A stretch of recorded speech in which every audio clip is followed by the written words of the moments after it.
ప్రభునందు ప్రియమైన శ్రోతలకు వందనములు. ఈ పోడ్కాస్ట్ కార్యక్రమం నాకు స్వాగతం. మీ అందరి కొరకు ఈ కార్యక్రమమును ప్రసారం చేయుచున్నాం. విని దైవాశీస్సులు పొందుకోగలరు. ప్రభునందు ప్రియమైన శ్రోతలు, యేసుక్రీస్తు ప్రశస్త నామంలో మీ అందరికీ శుభములు, వందనములు. ఈనాటి మన ధ్యానాంశము మానవ జ్ఞానానికి అందని దేవుని ఆలోచన.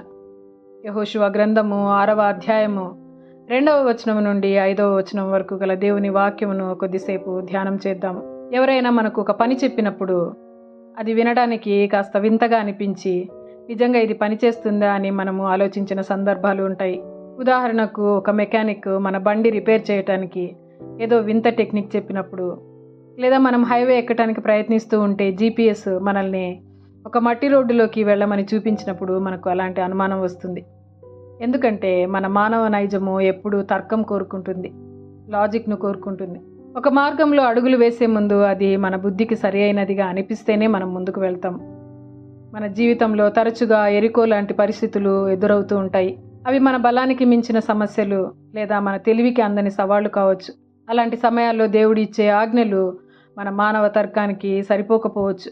యెహోషువ ఎరికో పట్టణం వైపు చూస్తున్నప్పుడు ఆయన ముందున్నది ఒక సామాన్యమైన సవాలు కాదు. ఎరికో అనేది చాలా పురాతనమైన, ఎత్తైన, బలమైన 2 గోడలు కలిగిన ఒక గొప్ప కోట. యుద్ధ తంత్రాల ప్రకారము అంతటి కోటను జయించాలంటే పెద్ద పెద్ద ఆయుధాలు, నిచ్చెనలు లేదా బలమైన యుద్ధ వ్యూహాలతో శత్రువులపై దాడి చేయటం అవసరం ఉంటుంది. కాబట్టి దేవుడు తనతో యుద్ధ వ్యూహము చెప్తున్నప్పుడు యెహోషువ ఏదో గొప్ప సైనిక ప్రణాళికను ఊహించి ఉండొచ్చు. కానీ దేవుడు ఆ స్థానంలో ఒక ఊరేగింపు లాంటి మార్గాన్ని సూచించాడు. యెహోషువ 6వ అధ్యాయము 2వ వచనాన్ని గమనిస్తే, చూడుము, నేను ఎరికోను, దాని రాజును, పరాక్రమం గల దాని శూరులను నీ చేతికి అప్పగించుచున్నాను అని దేవుడు యెహోషువతో అంటూ ఉన్నాడు. వారు ఇంకా మొదటి అడుగు వేయకముందే దేవుడు విజయాన్ని ప్రకటించాడు. దేవుడు ఈ మాట చెప్పే సమయానికి ఆ ఎరికో గోడలు ఇంకా 30 అడుగుల ఎత్తులో నిలిచే ఉన్నాయి.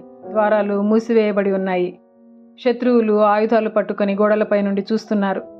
అయినప్పటికీ దేవుడు ఆ విజయం గురించి ముందే ప్రకటించినట్లు మనం ఇక్కడ గమనిస్తాం. దేవుని ఆజ్ఞలు తరచుగా మనకు మొదట్లో అర్థం కావు, ఎందుకంటే దేవుడు అంతిమ ఫలితాన్ని చూసి మాట్లాడతాడు. కానీ మనము ప్రస్తుత పరిస్థితిని మాత్రమే చూస్తాం. ఆయనకు కూలిపోయిన గోడలు కనిపిస్తాయి, మనకు మాత్రము మన దారిని అడ్డుకునే రాళ్ళు మాత్రమే కనిపిస్తాయి.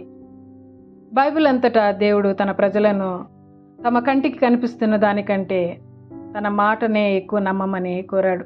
మనం 2వ రాజుల గ్రంథము 5వ అధ్యాయంలో చూస్తే, అక్కడ నయమాను తన కుష్ఠరోగం నుండి స్వస్థత పొందటానికి బురదగా ఉన్న యోర్దాను నదిలో 7 సార్లు మునగమని చెప్పినప్పుడు మొదట్లో ఇది ఆయనకు అవమానకరంగా, అర్థం లేనిదిగా అనిపించింది. కానీ 7వసారి మునిగినప్పుడు అతడు స్వస్థతను పొందాడు. అదేవిధంగా లూకా సువార్త 5వ అధ్యాయంలో చూస్తే మనము, పేతురు రాత్రంతా కష్టపడిన చేపలు దొరకలేదు అతనికి. కానీ యేసుక్రీస్తు ప్రభుల వారు చెప్పినప్పుడు మళ్ళీ లోతుకు వెళ్ళి వలలు వేశాడు.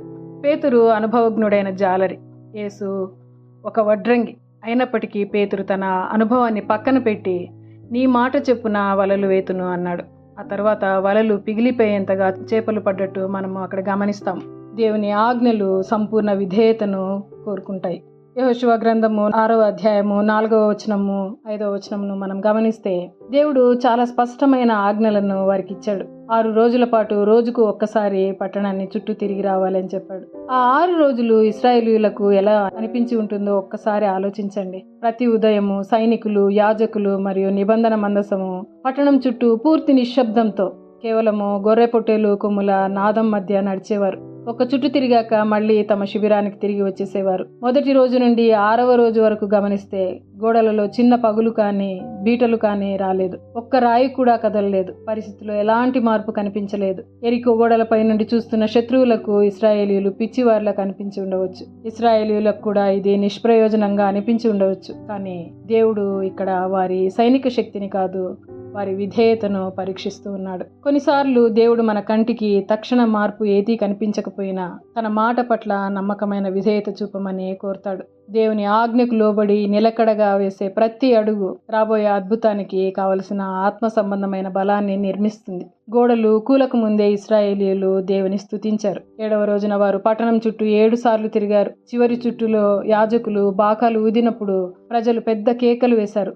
అప్పుడు అసాధ్యమైనది జరిగింది. గోడలు నేలమట్టమయ్యాయి. ఎరికో గోడలను కూల్చివేసింది ఆ కొమ్ముల శబ్దమో లేదా ప్రజల కేకల శబ్దమో కాదు, షరతులు లేని విధేయత ద్వారా విడుదలైన దేవుని శక్తి. మరి పౌలు భక్తుడు అంటాడు, దేవుని వెరితనము మనుష్య జ్ఞానము కంటే జ్ఞానము కలది, దేవుని బలహీనత మనుషుల బలము కంటే బలమైనది అని. చాలా మంది విశ్వాసులు దేవుడు కార్యం చేయబోయే సమయానికి ముందే నిరుత్సాహపడిపోతూ ఉంటారు. కానీ మనకు వాక్యం సెలవిస్తూ ఉంది, ప్రతి కార్యమునకు ఒక కాలం కలదు అని. దేవుని పరిపూర్ణ సమయాన్ని సహనంతో ఎదురుచూచు వారంగా ఉండాలి. విశ్వాసంతో కూడిన విధేయత ద్వారా దేవుని శక్తి ప్రత్యక్షమవుతుందని గుర్తుంచుకోవాలి. ప్రియ శ్రోతలు, ఎరికో యుద్ధము మనకు నేర్పేది ఏమిటంటే, విజయము మన బలంతో కాదు, దేవునిపై విశ్వాసము మరియు విధేయత ద్వారా వస్తుంది అని. కాబట్టి దేవుని ఆజ్ఞలు మనకు అర్థం కాకపోయినా అవగాహన కన్నా విశ్వాసాన్ని, సందేహం కన్నా విధేయతను, తొందరపాటు కన్నా సహనాన్ని ఎంచుకునే వారంగా ఉండాలి. ఎరికో ప్రాకారాలను కూల్చిన అదే దేవుడు మన జీవితంలోని ప్రతి ఎరికోను కూడా